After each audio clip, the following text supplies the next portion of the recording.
সেই সীমান্তের মধ্যে ফেলানীকে কেন ঝুলে রাখা হয়েছিল, তার বিচার, তার জবাব আমরা নিশ্চিত করতে চাই।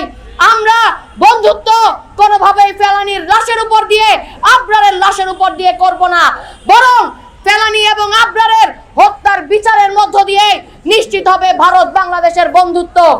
বন্ধুরা, আমরা দাঁড়িয়েছি আমাদের সার্বভৌমত্ব রক্ষার জন্য, আমরা দাঁড়িয়েছি বাংলাদেশের মানুষের স্বাধীনতা রক্ষা করার জন্য।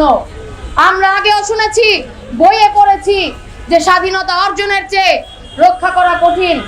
আমরা ঠিক এখন এই রক্ষা করার ক্রান্তি লগ্নে আছি, যেখানে আমাদের হাজারো ভাইয়ের রক্তের উপর দিয়ে যে নতুন বাংলাদেশের যাত্রা আমরা শুরু করেছি, সেই যাত্রাকে ভুলণ্ঠিত করার জন্য, বাংলাদেশের মানুষের মর্যাদাকে বিনষ্ট করার জন্য চারিপাশে নানান কুচক্রী, নানান ষড়যন্ত্রের মহল আমাদের উপর চেপে বসার চেষ্টা করছেন। আমরা বলছি, কোন ষড়যন্ত্রকে আমরা এই বাংলাদেশে ঠাঁই দিব না। এবার সেই ষড়যন্ত্র আপনারা ধর্মের নামে করেন, আপনারা জাতির নামে করেন, আপনারা বর্ণের নামে করেন, কিংবা আপনারা যেই নামেই আসেন না কেন, আমরা বাংলাদেশের ছাত্র জনতা ঐক্যবদ্ধ আছি। এবং এই ঐক্যবদ্ধতায় যেমন আমরা স্বৈরাচারকে এই বাংলাদেশ থেকে বিতাড়িত করতে পেরেছি, সেই ঐক্যবদ্ধতা নিয়েই আমরা বাংলাদেশ থেকে সকল ষড়যন্ত্র প্রতিহত করব।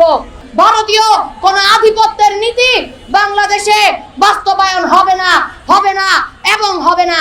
আমরা বলছি, বাংলাদেশে যে নদী চুক্তি অমীমাংসিত 153টি নদী চুক্তি, এই নতুন বাংলাদেশের যাত্রায় আমরা প্রত্যেক চুক্তির মীমাংসা চাই।